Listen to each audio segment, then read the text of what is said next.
सानन्दमानन्दवने वसन्तम् आनन्दकन्दं हतपापविन्दं वाराणसीनां तमनाथनाथं श्रीविश्वनाथं शरणं प्रपद्ये श्रीविश्वनाथं शरणं प्रपद्ये। नमः पार्वती पते हर हर महादेव। ओम नमः शिवाय। उमापति शिव शंकर भगवान और माता पार्वती की कृपा सदा आप और आपके समस्त परिवार पर बनी रहे। प्रिय भक्तों, आज बैसाख मास शुक्ल पक्ष की प्रतिपदा तिथि और दिन सोमवार है। तो आज हम एक ऐसे पावन व्रत की कथा का श्रवण करने जा रहे हैं जो स्वयं भगवान शिव जी को अत्यंत प्रिय है। यह कथा शिव पुराण में वर्णित है। शिव पुराण में कहा गया है, जो भी भक्तगण इस कथा को शांत मन से भक्ति भाव से सुनता है तो उसकी जन्मों की दरिद्रता समाप्त हो जाती है, दरिद्र धनवान हो जाते हैं, रोगी रोग मुक्त हो जाते हैं, भाग्य का द्वार खुलता है। शिव जी माता पार्वती की कल्याणकारी कथा। यदि आपने यह कथा पूरे अंत तक सुन लिया तो यकीनन आपको अपनी परेशानियों का हल, भगवान के प्रति श्रद्धा और भक्ति 100 गुना ज्यादा बढ़ जाएगी। तो इसीलिए कथा को पूरे मन से सुने। पूरा सुनने से लाभ मिलता है और आधा अधूरा सुनने से भगवान का अपमान होता है। साथ ही आप सभी भक्तगण वीडियो को एक लाइक करके ओम नमः शिवाय का जयकारा लगा दीजिए। शिव पुराण के अनुसार एक गांव में एक गरीब ब्राह्मण अपनी पत्नी व अपने पुत्र के साथ रहा करता था। उसके पुत्र का नाम सोमदत्त था। वह गरीब बूढ़ा ब्राह्मण नित्य प्रति शिव जी को जल चढ़ाया करता था और उसकी पत्नी ब्राह्मणी को ये सब बिल्कुल भी पसंद नहीं था। प्रिय भक्तों, दरअसल ब्राह्मणी पहले बहुत पूजा पाठ करती, व्रत उपवास सब कुछ करती थी। इतना कुछ करने के बाद भी उसकी गरीबी दूर नहीं हो रही थी। जब ब्राह्मण जवान था तो कहीं से कथा सुनाकर पूजा पाठ करके दक्षिणा लाता, उसी से उसका गुजारा होता था। फिर भी ब्राह्मणी इस आस में पूजा पाठ करती थी, कभी न कभी उसकी गरीबी दूर होगी, किंतु उसके पूजा पाठ का कोई फल नहीं मिला। अब तो ब्राह्मण बूढ़ा हो गया था, उसमें इतनी शक्ति नहीं थी कि वह कहीं गांव-गांव में जाकर कथा कराए। वह बीमार रहने लगा। घर में कमाने वाला कोई भी नहीं था। ब्राह्मण का बेटा सोमदत्त गुरुकुल में पढ़ा करता था।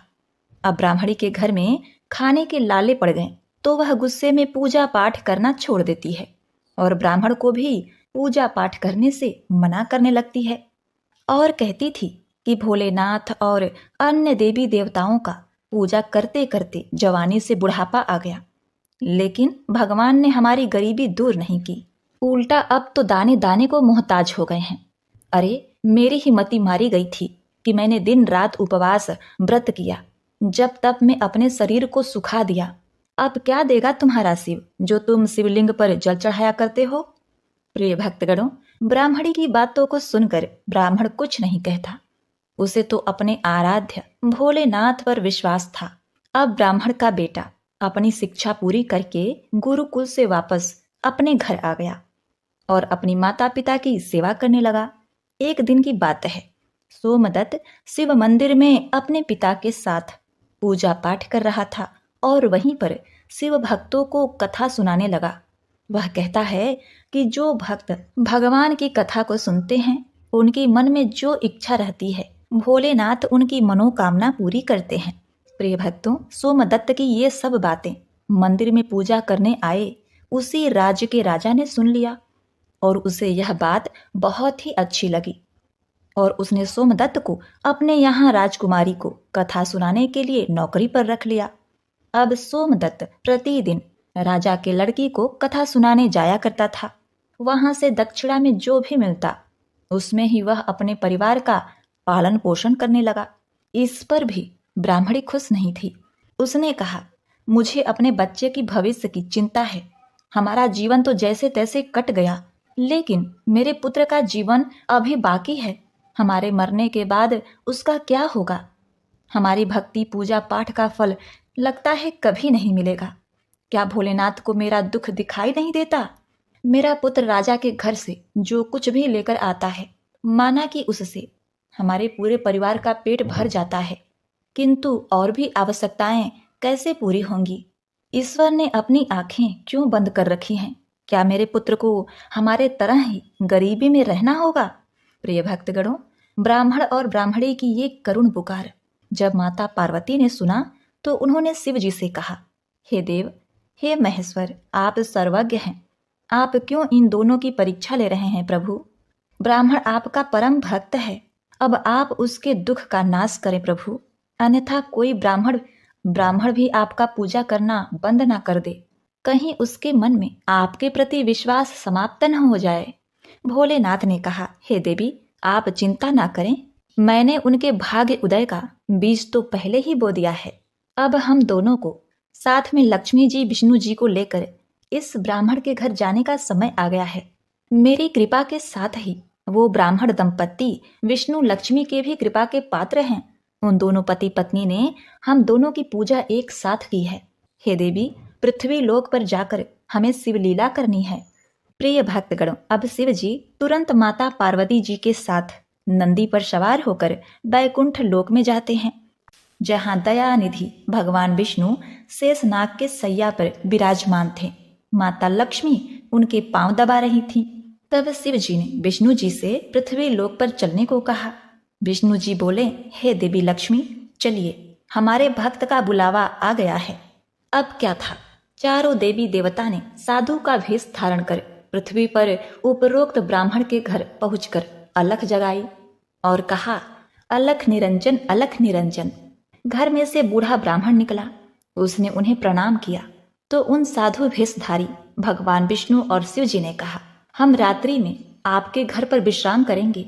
इस पर ब्राह्मण पुत्र सोमदत्त ने अतिथि देवो भव ऐसा विचार कर कहा, महाराज, मेरे घर में दक्षिणा में मिले दाल भात आदि से हम तीनों के भोजन की पूर्ति होती है, अतः मैं एक समय के भोजन की व्यवस्था कर सकता हूँ।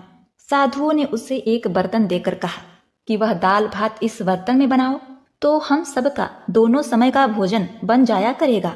इस प्रकार उस बर्तन में बने भोजन से दोनों समय के भोजन की पूर्ति हो गई। अगले दिन प्रातः में सोमदत्त जाने लगा तो साधु रूपी भगवान शिव जी ने पूछा, हे पुत्र, तुम कहाँ जा रहे हो? उसने कहा, हे साधु महाराज, मैं राजा की लड़की को कथा सुनाने जा रहा हूँ।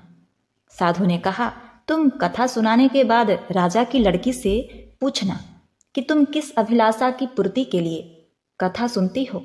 अब सोमदत्त राजकुमारी को कथा सुनाने के बाद वही प्रश्न पूछता है कि तुम किस अभिलाषा की पूर्ति के लिए कथा सुनती हो।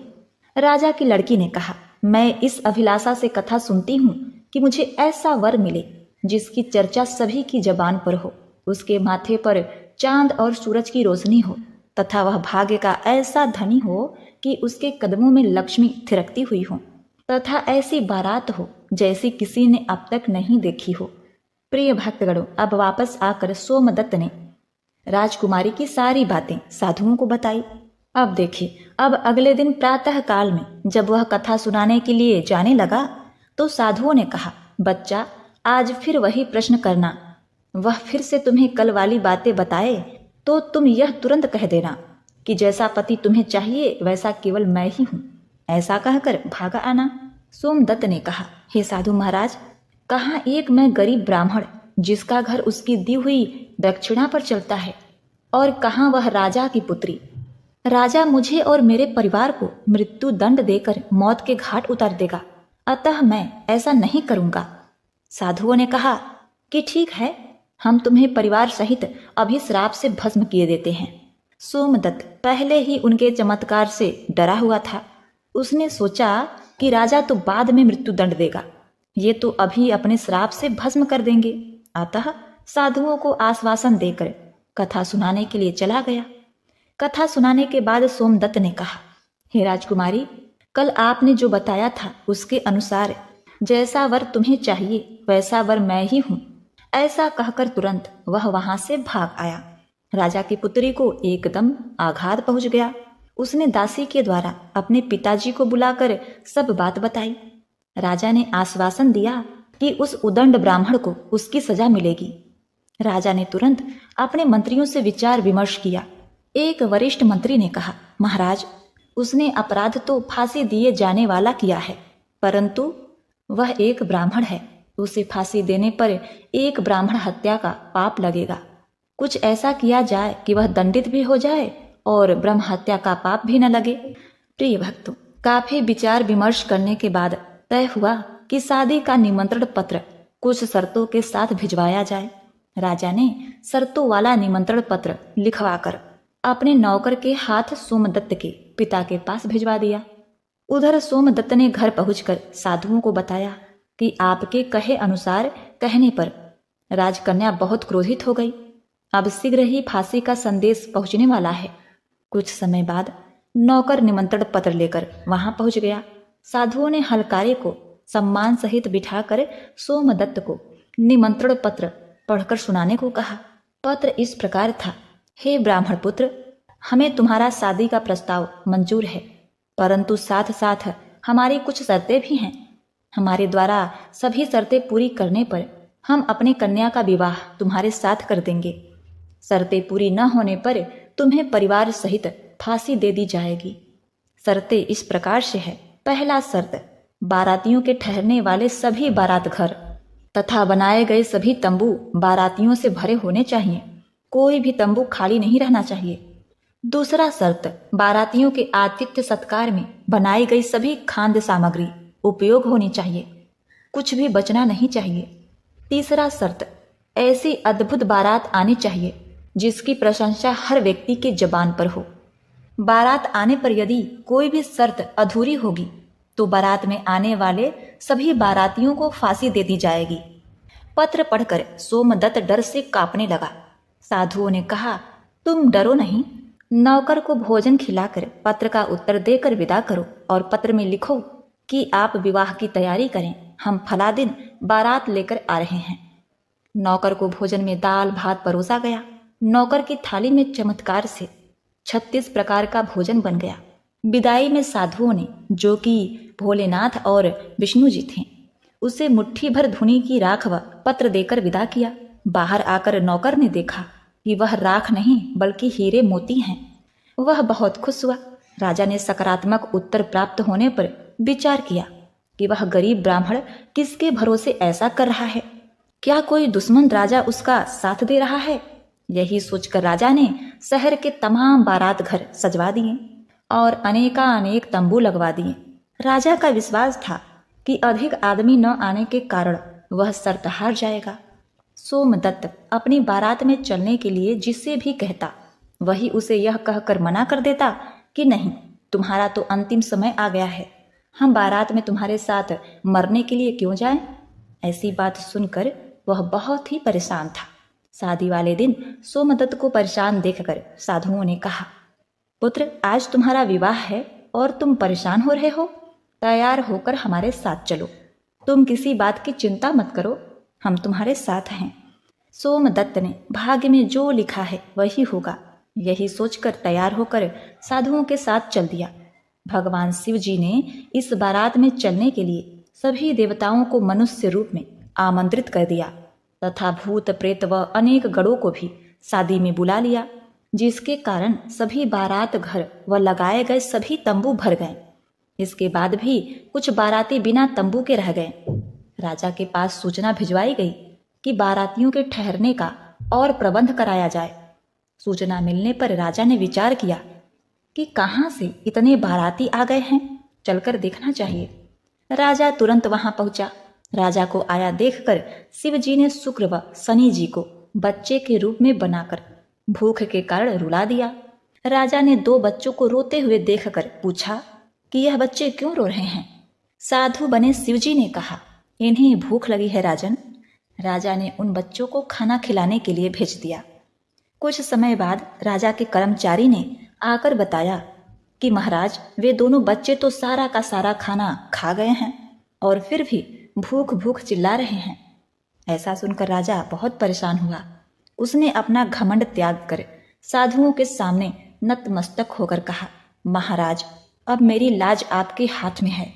साधुओं ने कहा, कोई बात नहीं, सब कुछ ठीक हो जाएगा। तुम घर जाकर बारात की अगवानी की तैयारी करो। राजा ने शहर को बहुत ही सुंदर ढंग से सजाया। जगह जगह झालरों से पूरा शहर एक दुल्हन की तरह सजाया गया। सोमदत्त भी विवाह की पोशाक में एक राजकुमार की तरह बहुत सुंदर दिखाई दे रहा था। शाम के समय उसे एक सुंदर रथ में बिठाया गया। रथ के आगे अनेक प्रकार के बैंड बाजे नगाड़े वाले झूम रहे थे, नाच रहे थे।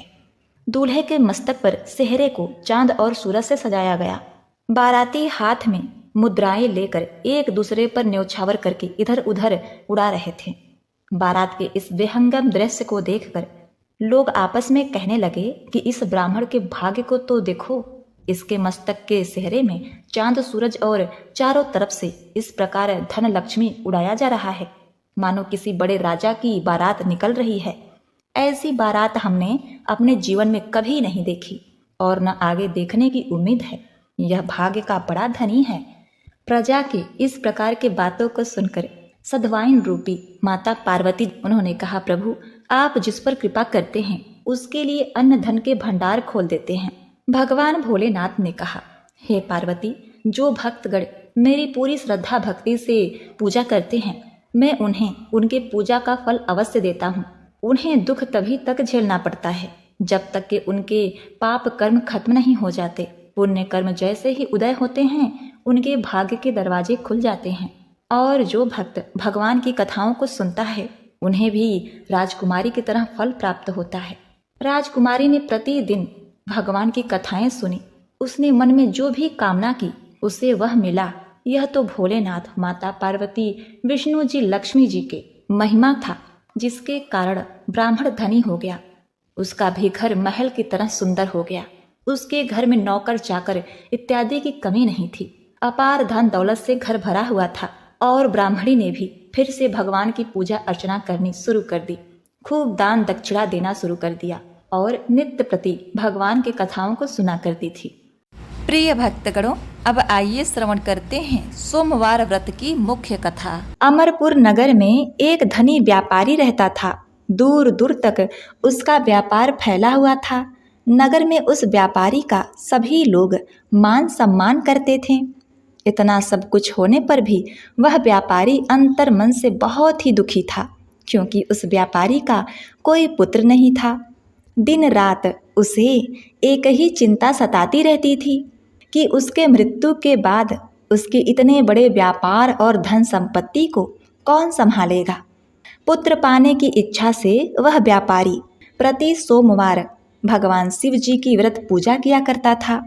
सायंकाल को व्यापारी शिव मंदिर में जाकर भगवान शिव के सामने घी का दीपक जलाया करता था। उस व्यापारी की भक्ति देखकर एक दिन पार्वती जी ने भगवान शिव से कहा, हे प्राणनाथ, यह व्यापारी आपका सच्चा भक्त है। कितने दिनों से यह सोमवार का व्रत और पूजा नियमित रूप से कर रहा है। भगवान, आप इस व्यापारी की मनोकामना अवश्य पूर्ण करें। भगवान शिव ने मुस्कुराते हुए कहा, हे पार्वती, इस संसार में सबको उसके कर्म के अनुसार फल की प्राप्ति होती है। प्राणी जैसा कर्म करते हैं उन्हें वैसा ही फल प्राप्त होता है। इसके बावजूद पार्वती जी नहीं मानी। उन्होंने आग्रह करते हुए कहा, नहीं प्राणनाथ, आपको इस व्यापारी की इच्छा पूरी करनी ही पड़ेगी। यह आपका अनन्य भक्त है। प्रति सोमवार आपका विधि पूर्वक व्रत करता है और पूजा अर्चना के बाद आपको भोग लगाकर एक समय भोजन ग्रहण करता है। आपको इससे पुत्र प्राप्ति का वरदान देना ही होगा। पार्वती जी का इतना आग्रह देखकर भगवान शिव ने कहा, तुम्हारे आग्रह पर मैं इस व्यापारी को पुत्र प्राप्ति का वरदान देता हूँ, लेकिन पुत्र 16 वर्ष से अधिक जीवित नहीं रहेगा। उसी रात भगवान शिव ने स्वप्न में उस व्यापारी को दर्शन देकर उसे पुत्र प्राप्ति का वरदान दिया और उसके पुत्र के 16 वर्ष तक जीवित रहने की बात बताई। भगवान के वरदान से व्यापारी को खुशी तो हुई, लेकिन पुत्र की अल्प आयु की चिंता ने उस खुशी को नष्ट कर दिया। व्यापारी पहले की तरह सोमवार का विधिवत व्रत करता रहा। कुछ महीने पश्चात उसके घर अति सुंदर पुत्र उत्पन्न हुआ। पुत्र जन्म से व्यापारी के घर में खुशियां भर गई। बहुत धूमधाम से पुत्र जन्म का समारोह मनाया गया। व्यापारी को पुत्र जन्म की अधिक खुशी नहीं हुई, क्योंकि उसे पुत्र की अल्प आयु के रहस्य का पता था। यह रहस्य घर में किसी को नहीं मालूम था। विद्वान ब्राह्मणों ने उस पुत्र का नाम अमर रखा। जब अमर 12 वर्ष का हुआ तो शिक्षा के लिए उसे वाराणसी भेजने का निश्चय हुआ। व्यापारी ने अमर के मामा दीपचंद को बुलाया और कहा कि अमर को शिक्षा प्राप्त करने के लिए वाराणसी छोड़ आओ। अमर अपने मामा के साथ शिक्षा प्राप्त करने के लिए चल दिया। रास्ते में जहाँ भी अमर और दीपचंद रात्रि विश्राम के लिए ठहरते, वहीं यज्ञ कराते और ब्राह्मणों को भोजन कराते थे। लंबी यात्रा के बाद अमर और दीपचंद एक नगर में पहुँचे। उस नगर के राजा की कन्या के विवाह की खुशी में पूरे नगर को सजाया गया था। निश्चित समय पर बारात आ गई, लेकिन वर का पिता अपने बेटे के एक आँख से काने होने के कारण बहुत ही चिंतित था। उसे इस बात का भय सता रहा था कि राजा को इस बात का पता चलने पर कहीं वह विवाह से इनकार न कर दे, इससे उसकी बदनामी होगी। वर के पिता ने अमर को देखा तो उसके मस्तिष्क में एक विचार आया। उसने सोचा, क्यों न इस लड़के को दूल्हा बनाकर राजकुमारी से विवाह करा दूं। विवाह के बाद इसको धन देकर विदा कर दूंगा और राजकुमारी को अपने नगर में ले जाऊंगा। वर के पिता ने इसी संबंध में अमर और दीपचंद से बात की। दीपचंद ने धन मिलने के लालच में वर के पिता की बात स्वीकार कर ली। अमर को दूल्हे के वस्त्र पहनाकर राजकुमारी चंद्रिका से विवाह करा दिया गया। राजा ने बहुत सा धन देकर राजकुमारी को विदा किया। अमर जब लौट रहा था तो सच नहीं छिपा सका और उसने राजकुमारी की ओढ़नी पर लिख दिया, राजकुमारी चंद्रिका, तुम्हारा विवाह तो मेरे साथ हुआ था। मैं तो वाराणसी में शिक्षा प्राप्त करने जा रहा हूँ। अब तुम्हें जिस नवयुवक की पत्नी बनना पड़ेगा वह कान्हा है। जब राजकुमारी ने अपनी ओढ़नी पर लिखा हुआ पढ़ा तो उसने काने लड़के के साथ जाने से इनकार कर दिया। राजा ने सब बातें जानकर राजकुमारी को महल में रख लिया।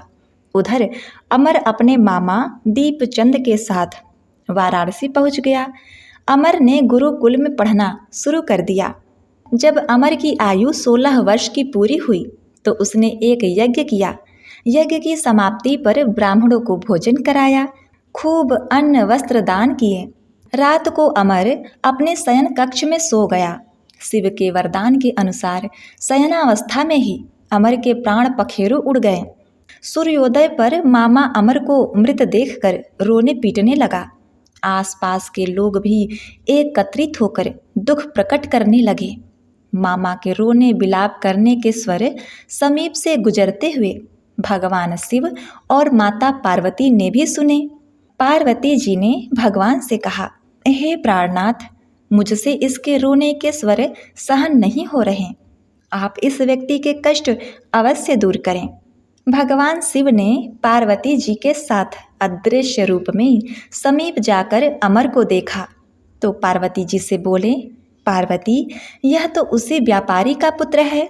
मैंने इसे 16 वर्ष की आयु का वरदान दिया था। इसकी आयु तो पूरी हो गई। पार्वती जी ने फिर भगवान शिव से निवेदन किया, हे प्राणनाथ, आप इस लड़के को जीवित करें, नहीं तो इसके माता पिता पुत्र की मृत्यु के कारण रो रो कर अपने प्राणों का त्याग कर देंगे। इस लड़के का पिता तो आपका परम भक्त है, वर्षों से सोमवार का व्रत करते हुए आपको भोग लगा रहा है। पार्वती जी के आग्रह करने पर भगवान शिव ने उस लड़के को जीवित होने का वरदान दिया और कुछ ही पल में वह जीवित होकर उठ बैठा। शिक्षा समाप्त करके अमर मामा के साथ अपने नगर की ओर चल दिया। दोनों चलते चलते उसी नगर में पहुँचे जहाँ अमर का विवाह हुआ था, उस नगर में भी अमर ने यज्ञ का आयोजन किया। समीप से गुजरते हुए नगर के राजा ने यज्ञ का आयोजन देखा। राजा ने अमर को तुरंत ही पहचान लिया। यज्ञ समाप्त होने पर राजा अमर और उसके मामा को महल में ले गया और कुछ दिन उन्हें महल में रखकर बहुत सा धन वस्त्र देकर राजकुमारी के साथ विदा किया। रास्ते में सुरक्षा के लिए राजा ने बहुत से सैनिकों को भी साथ भेजा। दीपचंद्र ने नगर में पहुंचते ही एक दूत को घर भेजकर अपने आगमन की सूचना भेजी। अपने बेटे अमर के जीवित वापस लौटने की सूचना से व्यापारी बहुत ही प्रसन्न हुआ। व्यापारी ने अपने पत्नी के साथ स्वयं को एक कमरे में बंद कर रखा था। भूखे प्यासे रहकर व्यापारी और उसकी पत्नी बेटे की प्रतीक्षा कर रहे थे। उन्होंने प्रतिज्ञा कर रखी थी कि यदि उन्हें अपने बेटे की मृत्यु का समाचार मिला तो दोनों अपने प्राण त्याग देंगे। व्यापारी अपनी पत्नी और मित्रों के साथ नगर के द्वार पर पहुंचा। अपने बेटे के विवाह का समाचार सुनकर पुत्र वधू राजकुमारी चंद्रिका को देखकर उसकी खुशी का ठिकाना न रहा। उसी रात भगवान शिव ने व्यापारी के स्वप्न में आकर कहा, हे श्रेष्ठी, मैं तेरे सोमवार के व्रत करने और व्रत कथा सुनने से प्रसन्न होकर तेरे पुत्र को लंबी आयु प्रदान की है। व्यापारी बहुत ही प्रसन्न हुआ। सोमवार का व्रत करने से व्यापारी के घर में खुशियां लौट आई। शास्त्रों में लिखा है कि जो स्त्री पुरुष सोमवार का विधिवत व्रत करते हैं और व्रत कथा को सुनते हैं, उनकी समस्त इच्छाएं पूरी होती हैं। ओम नमः शिवाय। तो आइए अब श्रवण करते हैं सोमवार व्रत की दूसरी कथा, बेल पत्र की महिमा और चंडालिका के श्राप से मुक्ति की कथा, जिसे पूरा सुनने से भगवान भोलेनाथ अति प्रसन्न होते हैं और भक्तों को मनोवांछित फल का वरदान देते हैं। मनोहर नामक नगर में सौमिनी नामक एक परम सुंदरी ब्राह्मण कन्या थी। जब वह युवा हुई तो उसके पिता ने उसके ही योग्य एक युवक ब्राह्मण से उसका विवाह करा दिया। पश्चात उसका वह युवक पति रोग से पीड़ित हो काल के योग से मृत्यु को प्राप्त हुआ, जिससे सौमिनी बड़ी ही दुखित हुई और शोक करती हुई अपना वैधव्य जीवन व्यतीत करने लगी। वह विधवा की तरह बड़ी ही दुख उठाने लगी। परंतु कुछ अधिक दिन व्यतीत हुए तो वह काम से पीड़ित हो व्यभिचारिणी हो गई। उसके कुल तथा खानदान में जितने भी व्यक्ति थे उसे कुलक्षणी कलंकिनी कहकर संबोधन करते और उसे लोक लाज के डर से अपने घर से निकाल देते हैं। तब एक शूद्र उसे अपनी पत्नी बना के अपने घर लाया। अब वह मांस खाने और मदिरा पीने लगी, क्योंकि वह शूद्र व्यक्ति भी मांस मदिरा का सेवन करता था। उसके साथ रहने से वह ब्राह्मण कन्या भी मांस मदिरा का सेवन करने लगी। अब कुछ दिन पश्चात ही उसने उस शूद्र से एक कन्या उत्पन्न की। एक दिन जब उसका जार पति शूद्र कहीं बाहर चला गया तो उसने पर्याप्त मद्यपान कर मांस खाने की इच्छा की। उसने शराब के नशे में एक गाय के बछड़े की हत्या कर दी और उसे लेकर घर आई। घर आते ही उसका कोई पूर्व संचित कर्म जाग पड़ा। मांस की अभिलाषिणी ने क्षण मात्र में ही शिव जी का ध्यान कर उसी गाय के बछड़े को काट कर अपने इच्छा अनुसार भोजन बनाया और उसे खूब चाव से पकाकर खाया। इस प्रकार वह न तो भगवान का पूजन करती, ना ही सोमवार का व्रत रखती, ना ही शिवलिंग पर जल चढ़ाती, बल्कि अपने पति के भांति मांस मदिरा का सेवन करती। ब्राह्मण कन्या होते हुए भी वह कोई भी सत्कर्म नहीं किया करती थी। इस प्रकार दिन व्यतीत करते हुए वह काल के वशीभूत होकर मृत्यु को प्राप्त हो गई। उसके मरने के बाद यमराज के दूत उसे पाश में बांधकर उसके आत्मा को यमलोक ले गए। यमराज ने उसके पूर्व जन्म के कर्म तथा धर्म को देखकर नरकवास से निवृत्ति कर उसे चांडाल के घर जन्म दिया। यह सब देखने के बाद यमराज के दूतों ने कहा, हे यमदेव, आपने इस दुष्ट ब्राह्मण कन्या को चांडालनी की योनि में क्यों जन्म दिया? इसे तो नरक में जाना चाहिए। यह सुनकर यमराज ने कहा, हे देवदूतों, इसने एक दिन भगवान शिव का स्मरण किया था, इसीलिए इसे नरक में ना भेजकर मैंने चांडाल की योनि में जन्म दिया है। प्रिय भक्तगणों, वह चांडाल के घर जन्म लेकर चांडालनी हुई और नेत्रों की ज्योति न पाकर अंधी हुई। भूख से व्याकुल तथा दोनों नेत्रहीन अंधी होने के कारण वह हाथ में लकड़ी लेकर चलने वाली हुई और चांडालों के जूठे भोजन से अपनी भूख की शांति करती थी। एक समय जब सावन का महीना आया, उस दिन सावन सोमवार का व्रत था, तो सभी भक्तगणों का सैलाब मंदिर में शिव अर्चना के लिए उमड़ पड़ा। तो चांडाली शिव जी के उत्सव में आते जाते हुए उन यात्रियों से हाथ फैलाकर दीन वचनों से सबसे भीख मांगने लगी। अब किसी पुण्य आत्मा ने उसके हाथ पर बेल की मंजरी फेंक दी। उसने देखा कि यह तो बेल की मंजरी है। उसने उसे दूर फेंक दिया। उसके हाथ से छूटी हुई बेल की मंजरी वहीं पास में स्थित एक शिवलिंग के ऊपर जा गिरी। उस दिन सावन सोमवार का व्रत था। बहुत मांगने पर भी उस चांडालनी को उस दिन किसी ने भी कुछ नहीं दिया, जिससे अज्ञानवश उस दिन उसका निराहार व्रत पूर्ण हो गया और परम आनंददायक जागरण भी हुआ। प्रातः काल ज्यों ही अपने घर के समीप पहुंची कि मूर्छित होकर गिर पड़ी और मृत्यु को प्राप्त हुई। फिर तो शिव जी की कृपा से शीघ्र ही शिवगणों ने सुंदर विमान पर चढ़ाकर उसको शिव के परम पद को प्राप्त कराया। उसी पुण्य से वह दूसरे जन्म में महाबल राजा के यहाँ उनकी रानी बनती है। इस प्रकार जो भी व्यक्ति जाने अनजाने में भी शिव जी की पूजा करता है या उनकी व्रत कथा को सुनता है, तो उसका शिव जी कल्याण करते हैं। भगवान अपने भक्तों को कभी निराश नहीं करते। तो बोलिए उमापते शिव शंकर भगवान की जय। प्रिय भक्तों, आइए अब श्रवण करते हैं भगवान शिव जी की आरती। ओम जय शिव ओंकारा, स्वामी जय शिव ओंकारा, ब्रह्मा विष्णु सदा शिव अर्धांगी धारा।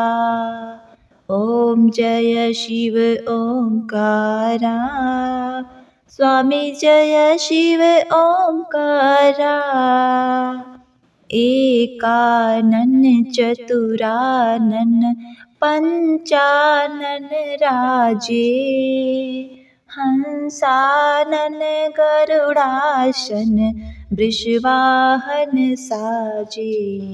ओम जय शिव ओंकारा, स्वामी जय शिव ओंकारा, ओम जय शिव ओंकारा।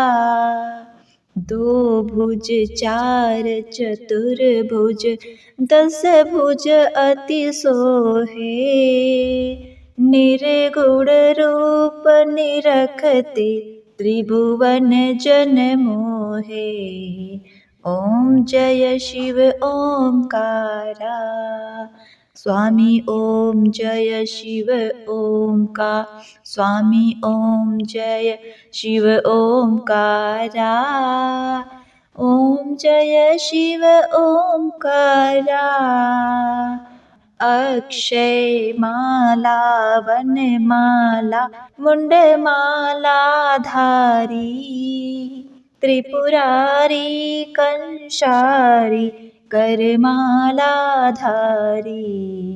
ओम जय शिव ओंकारा, ओम जय शिव ओंकारा, स्वामी ओम जय शिव ओंकारा।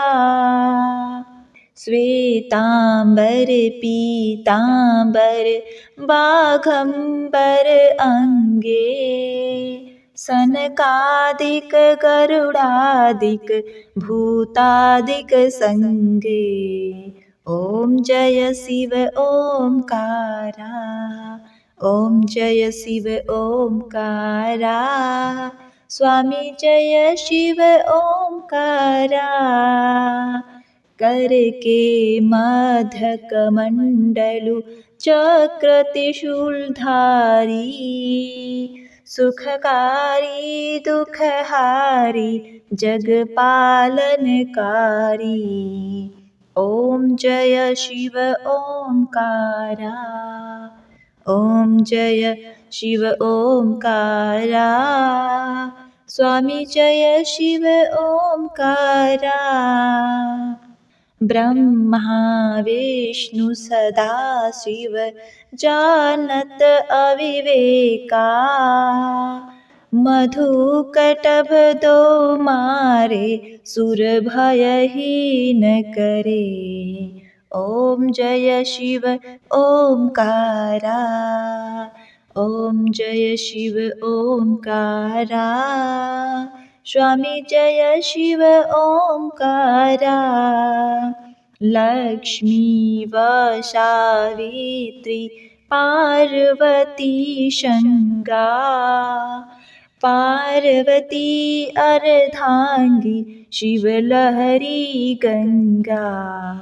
ॐ जय शिव ओंकारा, ॐ जय शिव ओंकारा, स्वामी जय शिव ओंकारा। पर्वत सोहे पार्वती शंकर कैलाशा, भांग धतूरा का भोजन भस्मी में वाशा। ॐ जय शिव ओंकारा, ॐ जय शिव ओंकारा, स्वामी जय श्री ओंकारा। जटा में गंग बहत है गल मुंडन माला, शेष नाग लिपटावत ओढ़त मृगछाला। ॐ जय शिव ओंकारा, ॐ जय शिव ओंकारा, स्वामी जय शिव ओंकारा। काशी में विराजे विश्वनाथ नंदी ब्रह्मचारी, नित उठत दर्शन पावत महिमा अति भारी। ॐ जय शिव ओंकारा, ॐ जय शिव ओंकारा, स्वामी जय शिव ओंकारा। त्रिगुण स्वामी जी की आरती जो कोई नर गावे, कहत शिवानंद स्वामी मन वांछित फल पावे। ॐ जय शिव ओंकारा, ॐ जय शिव ओंकारा, स्वामी जय शिव ओंकारा। ॐ नमः शिवाय। नमः पार्वती पते हर हर महादेव।